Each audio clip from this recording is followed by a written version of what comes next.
ഒരടച്ച മുറി, അതിനുള്ളിൽ 33 ആൺകുട്ടികളും ഒരു ദമ്പതികളും. മറുവശത്ത് വീഡിയോ ക്യാമറകൾ ഓൺ ചെയ്യപ്പെടുന്നു.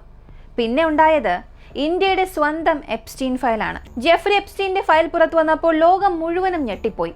ഒരൊറ്റ മനുഷ്യന് ഇത്തരമൊരു വലിയ കുറ്റകൃത്യം എങ്ങനെ നടത്താൻ കഴിഞ്ഞു എന്നാണ് ആളുകൾ വിചാരിച്ചത്. പക്ഷേ പലർക്കും അറിയില്ലായിരുന്നു ഇന്ത്യക്കുള്ളിലും ഇതുപോലെ ഭീകരമായ സംഭവങ്ങൾ നടന്നുകൊണ്ടിരിക്കുകയാണെന്ന്. ഇതുവരെയും പുറത്തറിയാത്ത സംഭവങ്ങൾ. യഥാർത്ഥത്തിൽ യുപിയിലെ സാധാരണയായി തോന്നുന്ന ദമ്പതികൾ അത്ര വലിയൊരു കുറ്റകൃത്യം ചെയ്തു. അവയെക്കുറിച്ച് കേട്ടാൽ നിങ്ങൾ പൂർണ്ണമായി ഞെട്ടിപ്പോകും. ഈ കേസിനുള്ളിലേക്ക് ലെയർ ബൈ ലെയറായി കടക്കുമ്പോൾ കുറ്റകൃത്യങ്ങളുടെ ഭീകരത കൂടിക്കൊണ്ടിരിക്കും, സസ്പെൻസ് കൂടിക്കൊണ്ടിരിക്കും. അതോടൊപ്പം നിങ്ങളുടെ ദേഷ്യവും വികാരങ്ങളും കൂടും. ഇന്ത്യയിൽ സംഭവിച്ച ഈ എപ്സ്റ്റീൻ ഫയൽ കേസിനെ കുറിച്ചാണ് നമ്മൾ ഇന്ന് അറിയാൻ പോകുന്നത്.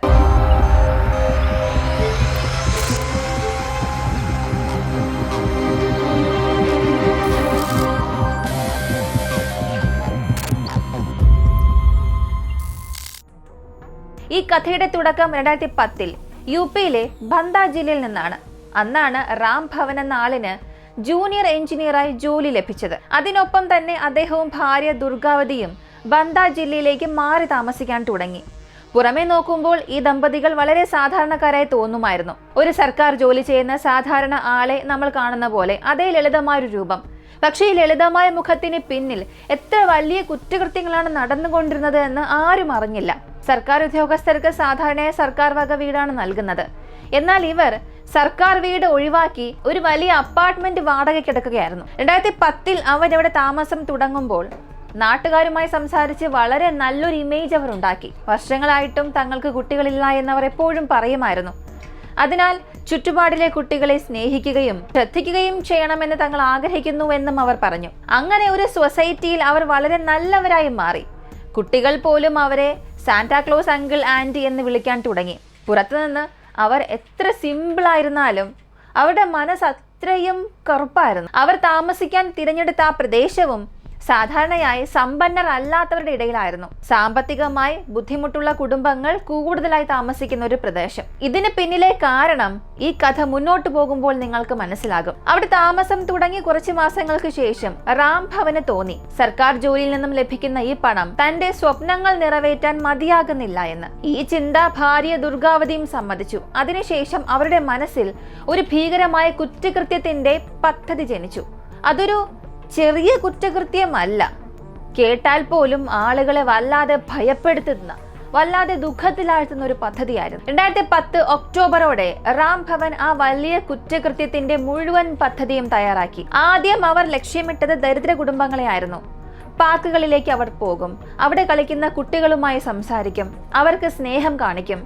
എന്റെ വീട്ടിലേക്ക് വന്നാൽ ഗെയിം കളിക്കാം, ചോക്ലേറ്റ് കിട്ടും എന്നൊക്കെ പറയും. അങ്ങനെ പറയുമ്പോൾ കുട്ടികൾ അവരുടെ വീട്ടിലേക്ക് പോകും. പുറമേ നോക്കുമ്പോൾ സാധാരണ ദമ്പതികളായി തോന്നിയതിനാൽ ആരും സംശയിച്ചതും ഇല്ല വീടിനുള്ളിൽ എന്താണ് നടക്കുന്നത് എന്ന്. 2010 ആദ്യമായി ഒരു കുട്ടി അവരുടെ വീട്ടിലേക്ക് പോയി. അവന് ചോക്ലേറ്റും ഗെയിമും നൽകി. അവന്റെ വീട്ടിൽ കിട്ടാത്ത പല കാര്യങ്ങളും അവൻ ഇവിടെ ലഭിച്ചു.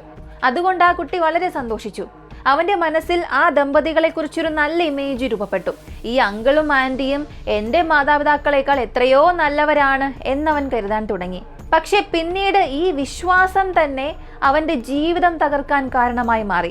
ആദ്യം അവന്റെ വിശ്വാസം നേടിയെടുത്ത ശേഷം ആ കുട്ടി സുരക്ഷിതമായി വീട്ടിലേക്ക് മടങ്ങി. പിന്നീട് അവൻ തന്റെ സുഹൃത്തുക്കളോട് പറഞ്ഞു അവിടെ പുതുതായി വന്ന ആന്റിയും അങ്കിളും വളരെ നല്ലവരാണ്, അവർ ചോക്ലേറ്റ് തന്നു, ഗെയിമുകൾ കളിക്കാൻ അനുവദിക്കുന്നു എന്ന്. ഇത് കേട്ട മറ്റു കുട്ടികളും അവരെ കാണാൻ ആഗ്രഹിച്ചു. പക്ഷെ ആ വീടിനുള്ളിൽ എന്താണ് നടക്കാനിരിക്കുന്നത് എന്ന് അവർക്കറിയില്ലായിരുന്നു. അവരുടെ മാതാപിതാക്കളും ഒരേ കാര്യം തന്നെ ചിന്തിക്കാൻ തുടങ്ങി. തങ്ങളുടെ മക്കളെ ഈ ദമ്പതികൾ വളരെ സ്നേഹത്തോടെ നോക്കുന്നു, അവർക്ക് സ്വന്തമായി മക്കളില്ല, അതുകൊണ്ടാണ് നമ്മുടെ മക്കളെ അവർ സ്നേഹിക്കുന്നത് എന്ന് എല്ലാവരും കരുതാൻ തുടങ്ങി. അതിനാൽ മാതാപിതാക്കളും തങ്ങളുടെ മക്കളെ ആ വീട്ടിലേക്ക് പോകാൻ അനുവദിച്ചു. ഒരു ദിവസം ആദ്യമായി ആ വീട്ടിലേക്ക് പോയ കുട്ടി അവൻ വീണ്ടും അവരുടെ വീട്ടിലേക്ക് എത്തി. വീണ്ടും ചോക്ലേറ്റ് കിട്ടും, ഗെയിമുകൾ കളിക്കാം എന്ന പ്രതീക്ഷയോടെ. അവിടെ അവൻ എല്ലാം ലഭിച്ചു. അവൻ സന്തോഷിച്ചു. അതിനിടെ റാം ഭവൻ അവന്റെ അടുത്തേക്ക് വന്നു. അവനെ തന്റെ മുറിയിലേക്ക് കൊണ്ടുപോയി. അവനെ കൊണ്ടുപോയ മുറിയിൽ ക്യാമറകൾ സ്ഥാപിച്ചിരുന്നു. ആ കുട്ടിക്ക് തനിക്കിവിടെ എന്താണ് സംഭവിക്കാൻ പോകുന്നത് എന്ന് ഒന്നും മനസ്സിലായില്ല. അവൻ ചോദിച്ചു, അങ്കിൾ, നിങ്ങൾ എന്നെ എന്തിനാണ് ഇവിടെ കൊണ്ടുവന്നത് എന്ന്. പക്ഷെ റാം ഭവൻ ഒന്നും മറുപടി പറഞ്ഞില്ല. അദ്ദേഹം വീഡിയോ ക്യാമറ ഓൺ ചെയ്തു. പിന്നീട് ആ കുട്ടിയുടെ വസ്ത്രങ്ങളെല്ലാം ഊരി മാറ്റാൻ തുടങ്ങി. ആദ്യമായി ആ കുട്ടിയോട് വളരെ ക്രൂരമായൊരു കുറ്റകൃത്യം ചെയ്യാൻ തുടങ്ങി.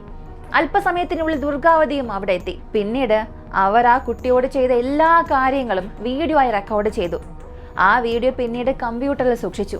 അതിനുശേഷം ആ കുട്ടിയെ ഭീഷണിപ്പെടുത്തി, ഇതാരോടെങ്കിലും പറഞ്ഞാൽ നിനക്ക് വളരെ മോശമായ അന്ത്യമുണ്ടാകുമെന്ന്. ഭയന്നുപോയ കുട്ടി വീട്ടിലേക്ക് പോയി. ശേഷം ഇക്കാര്യമൊന്നും അവൻ ആരോടും പറഞ്ഞില്ല. ഈ ദമ്പതികൾക്ക് ഒരു കാര്യം വ്യക്തമായിരുന്നു, അവനൊരു പാവപ്പെട്ട ദരിദ്ര കുടുംബത്തിൽ നിന്നുള്ള ഒരു കുട്ടിയായിരുന്നു. അവൻ പരാതി നൽകിയാൽ പോലും പണത്തിന്റെ സഹായത്തോടെ അവന്റെ കുടുംബത്തിന്റെ വായടപ്പിക്കാൻ കഴിയും. ആ കുടുംബത്തിന് ഇവർക്കെതിരെ ഒന്നും ചെയ്യാൻ കഴിയില്ല എന്നിവർ ഉറപ്പിച്ചു. അങ്ങനെ അവർ ആദ്യമായി വലിയൊരു കുറ്റകൃത്യത്തിന് തുടക്കമിട്ടു. വീഡിയോ റെക്കോർഡ് ചെയ്ത ശേഷം അത് അവരുടെ കമ്പ്യൂട്ടറിൽ സൂക്ഷിച്ചു. പിന്നീട് അതൊരു രഹസ്യ വെബ്സൈറ്റിൽ അപ്ലോഡ് ചെയ്തു. അവിടെ നിന്നാണ് പണം വരാൻ തുടങ്ങിയത്. ഒരു വീഡിയോയിലൂടെ തന്നെ അവർ സമ്പാദിച്ച ആ പണം സർക്കാർ ജോലിയിൽ 1 വർഷം മുഴുവനും ജോലി ചെയ്താലും ലഭിക്കാത്തത്ര പണമായിരുന്നു. അപ്പോഴാണ് ഈ ദമ്പതികൾക്ക് മനസ്സിലായത്, തങ്ങളുടെ ജോലി തുടരുകയും ഒഴിവ് സമയത്ത് ഈ പ്രവർത്തികൾ നടത്തുകയും ചെയ്താൽ ലക്ഷങ്ങളും കോടികളും സമ്പാദിക്കാൻ കഴിയുമെന്ന്. ഇതോടെയാണ് ഇന്ത്യയിലെ ഏറ്റവും നിന്ദ്യവും ഭീകരവുമായ കുറ്റകൃത്യത്തിന്റെ തുടക്കം. ഇത്ര വലിയ കുറ്റകൃത്യം ചെയ്തിട്ടും രാംഭവനും ദുർഗാവതിയും വീണ്ടും സാധാരണ പോലെ പെരുമാറാൻ തുടങ്ങി. ഒന്നും സംഭവിച്ചിട്ടില്ലെന്ന പോലെ. ദുർഗാവതി വീട്ടുപണികളിൽ തിരക്കായി. രാംഭവൻ വീണ്ടും തന്റെ സർക്കാർ ജോലിക്ക് പോയി. സർക്കാർ ഉദ്യോഗസ്ഥർക്ക് സാധാരണയായി കൂടുതൽ ഒഴിവ് സമയം ഉണ്ടാകുമെന്ന് എല്ലാവർക്കും അറിയാം. ആ ഒഴിവ് സമയം മുഴുവനും രാംഭവൻ ഈ കുറ്റകൃത്യത്തിനായി ഉപയോഗിക്കാൻ തുടങ്ങി. കുറച്ച് ദിവസങ്ങൾ കഴിഞ്ഞപ്പോൾ രാംഭവൻ ആ കുട്ടിയെ വീണ്ടും അവന്റെ സൊസൈറ്റിയിൽ കണ്ടു. അവനെ വീണ്ടും വിളിച്ചു. ഇഷ്ടമില്ലാതിരുന്നിട്ടും ആ കുട്ടി വീണ്ടും അവന്റെ അപ്പാർട്ട്മെന്റിലേക്ക് പോയി. അവിടെ വീണ്ടും അതേ കാര്യം തന്നെ സംഭവിച്ചു, ആവർത്തിച്ചു. അടച്ചുമുറി, ക്യാമറകളെല്ലാം ഓൺ ചെയ്തു. വീണ്ടും അതേ പ്രവൃത്തി. എന്നാൽ ഇത്തവണ ആ കുട്ടി സ്വന്തം വീട്ടിലേക്ക് പോയി തന്റെ അച്ഛനോട് എല്ലാ കാര്യങ്ങളും പറഞ്ഞു. ഇത് കേട്ട് വിശ്വാസം വരാത്ത അച്ഛൻ വല്ലാത്ത ദേഷ്യത്തോടു കൂടി ഈ ദമ്പതികളുടെ വീട്ടിലേക്ക് പോയി. എന്റെ മകനോട് നിങ്ങൾ എങ്ങനെ ഇത്ര വലിയ ക്രൂരകൃത്യം ചെയ്തു എന്ന് ചോദിച്ചു. അവരെ ഭീഷണിപ്പെടുത്തി. പക്ഷേ ആ ദമ്പതികൾ വളരെ ശാന്തമായി പ്രതികരിച്ചു. ആദ്യം പറയട്ടെ, ഞങ്ങൾ നിങ്ങളുടെ മകനെ ഒന്നും ചെയ്തിട്ടില്ല. ചെയ്തിട്ടുണ്ടെങ്കിൽ പോലും അതിന് നിങ്ങളുടെ കയ്യിൽ തെളിവുകളൊന്നുമില്ല. പിന്നീട് അവർ ഭീഷണിപ്പെടുത്താനും തുടങ്ങി. നിങ്ങൾ പോലീസ് സ്റ്റേഷനിൽ പരാതി നൽകാൻ പോകുമോ? ഇല്ല, മറിച്ച് ഞങ്ങളായിരിക്കും നിങ്ങളുടെ പേരിൽ പരാതി കൊടുക്കുക. നിങ്ങളുടെ മകൻ എന്റെ ഭാര്യയോടൊപ്പം തെറ്റായ പ്രവൃത്തി ചെയ്തുവെന്ന്. അതുമാത്രമല്ല, ഞങ്ങൾക്ക് മതിയായ പണമുണ്ട്, ആവശ്യമെങ്കിൽ പോലീസിനെയും വാങ്ങാമെന്നവർ പറഞ്ഞു. ഈ വാക്കുകൾ കേട്ടപ്പോൾ ആ കുട്ടിയുടെ അച്ഛൻ ഭയന്നു. അവസാനം അദ്ദേഹം ഒന്നും മിണ്ടാതെ വീട്ടിലേക്ക് മടങ്ങി. കുടുംബത്തിനും ഒന്നും ചെയ്യാൻ കഴിഞ്ഞില്ല. അവരുടെ മകനെതിരെ അത്ര വലിയ കുറ്റകൃത്യം നടന്നിട്ട് കൂടിയും അവർക്കൊന്നും ചെയ്യാൻ സാധിച്ചില്ല. ഇതിനുശേഷം ഈ ദമ്പതികൾക്ക് തോന്നി, ഇനി ഈ സ്ഥലം സുരക്ഷിതം അല്ല, മറ്റ് പ്രശ്നങ്ങൾ ഉണ്ടാകുന്നതിന് മുൻപ് ഇവിടെ നിന്ന് മാറണം എന്ന്. അങ്ങനെ രാംഭവൻ ശാന്തമായി ട്രാൻസ്ഫറിനായി അപേക്ഷ നൽകി. പിന്നീട് UP-യിലെ ചിത്രക്കൂട്ട് എന്ന സ്ഥലത്തേക്ക് ട്രാൻസ്ഫർ ലഭിച്ചു. ദിവസങ്ങൾക്കകം അവരവിടെ താമസം മാറി. ചിത്രക്കൂട്ടിലെത്തിയതിനു ശേഷം അവർ വീണ്ടും അതേ പദ്ധതി നടപ്പിലാക്കി. ആദ്യം ഒരു വലിയ അപ്പാർട്ട്മെന്റ് കണ്ടെത്തി. അതിനുശേഷം ചുറ്റുപാടിൽ കൂടുതലായി വിദ്യാഭ്യാസമില്ലാത്തതും സാമ്പത്തികമായി ബുദ്ധിമുട്ടുള്ള കുടുംബങ്ങളുള്ള പ്രദേശം തിരഞ്ഞെടുത്തു. അങ്ങനെ ചെയ്താൽ ആളുകളെ എളുപ്പത്തിൽ ഭീഷണിപ്പെടുത്താമെന്നവർക്കറിയാമായിരുന്നു. കുറച്ച് ദിവസത്തിനുള്ളിൽ അവർ ആ സൊസൈറ്റിയിൽ നല്ലൊരു ഇമേജ് ഉണ്ടാക്കിയെടുത്തു. ആളുകൾ കരുതാൻ തുടങ്ങി, ഇതൊരു സാധാരണ സർക്കാർ ഉദ്യോഗസ്ഥനും ഭാര്യയുമാണെന്ന്. അവർക്ക് കുട്ടികളില്ല, അതിന്റെ ദുഃഖം മൂലമാണ് അവർ ഇവിടേക്ക് താമസം മാറിയത് എന്ന്. പുറമെ നോക്കുമ്പോൾ എല്ലാവർക്കും അവരൊരു സാധാരണ ദമ്പതികളായി തോന്നി. പഴയ അപ്പാർട്ട്മെന്റിൽ അവർ ഏകദേശം 15 കുട്ടികളെ ഇരയാക്കിയിരുന്നു. പക്ഷെ ഇത്തവണ അവർ അതിലും വലിയൊരു പദ്ധതിയായിരുന്നു ഒരുക്കിയത്. സൊസൈറ്റിയിലെ ആളുകൾ ഇവരെ പൂർണ്ണമായും വിശ്വസിക്കാൻ തുടങ്ങിയപ്പോൾ അവർ വീണ്ടും കുട്ടികളുമായി സൗഹൃദം തുടങ്ങി. ഞങ്ങൾക്ക് മക്കളില്ല, അതുകൊണ്ട് നിങ്ങളുടെ മക്കളെ സ്നേഹിക്കാൻ ഞങ്ങളെ അനുവദിക്കണം, ഞങ്ങളും അതിനാണ് ആഗ്രഹിക്കുന്നത് എന്ന് പറഞ്ഞു. കുട്ടികളെ വീട്ടിലേക്ക് ക്ഷണിച്ചു.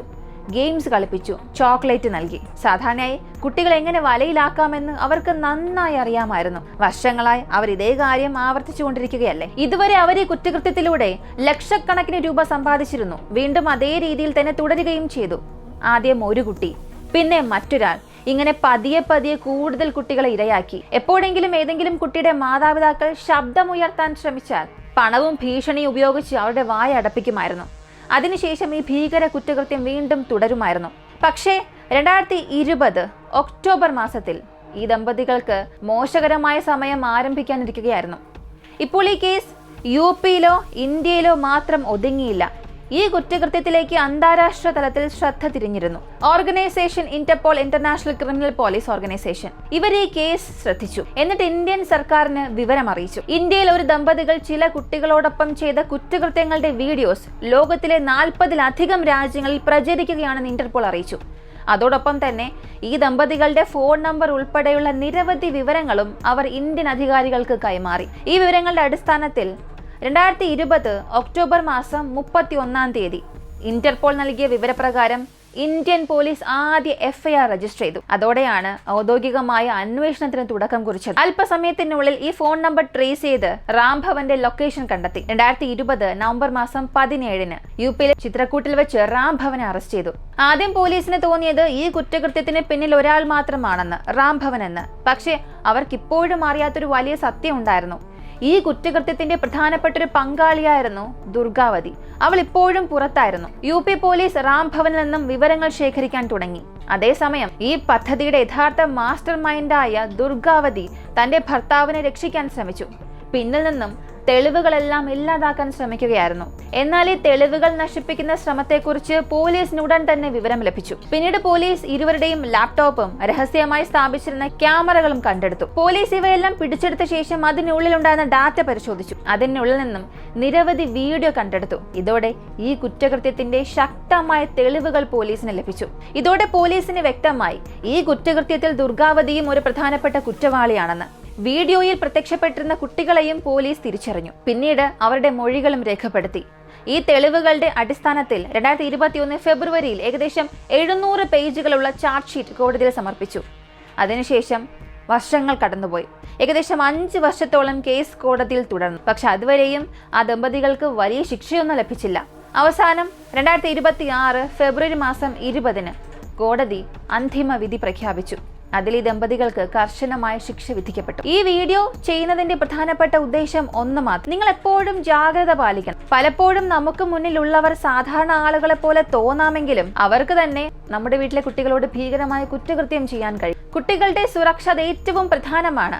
അവർ ആരുടെങ്കിലും വീട്ടിലേക്കോ അല്ലെങ്കിൽ ഒറ്റയ്ക്ക് ആരോടൊപ്പമോ അയക്കുകയാണെങ്കിൽ മാതാപിതാക്കൾ ശ്രദ്ധയും ജാഗ്രതയും പാലിക്കണം. പുറത്ത് സാധാരണയായി തോന്നുന്ന എല്ലാവരും വിശ്വസിക്കാവുന്നവരാകണമെന്നില്ല. ചിലർ നല്ലവരായി നടിച്ച് വിശ്വാസം നേടിയാണ് വലിയ കുറ്റകൃത്യങ്ങൾ ചെയ്യുന്നത്. കൂടാതെ നമ്മുടെ മക്കളെ തുറന്ന് സംസാരിക്കാൻ നമ്മൾ പഠിപ്പിക്കണം. എന്തെങ്കിലും അസ്വസ്ഥമായ കാര്യങ്ങൾ സംഭവിച്ചാൽ ഉടൻ തന്നെ മാതാപിതാക്കളോടോ വിശ്വസിക്കാവുന്ന ആളുകളോടോ പറയണം എന്ന് കുട്ടികളെ നിങ്ങൾ പറഞ്ഞ് പഠിപ്പിക്കണം. ഭീഷണിയാലോ പണത്താലോ സത്യം ഒരിക്കലും മറച്ചു വെക്കരുത്. കുറ്റകൃത്യം സംഭവിച്ചാൽ ഉടൻ നിയമസഹായം തേടുകയും പോലീസിൽ പരാതി നൽകുകയും വേണം. സമൂഹം എപ്പോഴും ജാഗ്രതയോടു കൂടിയിരിക്കണം.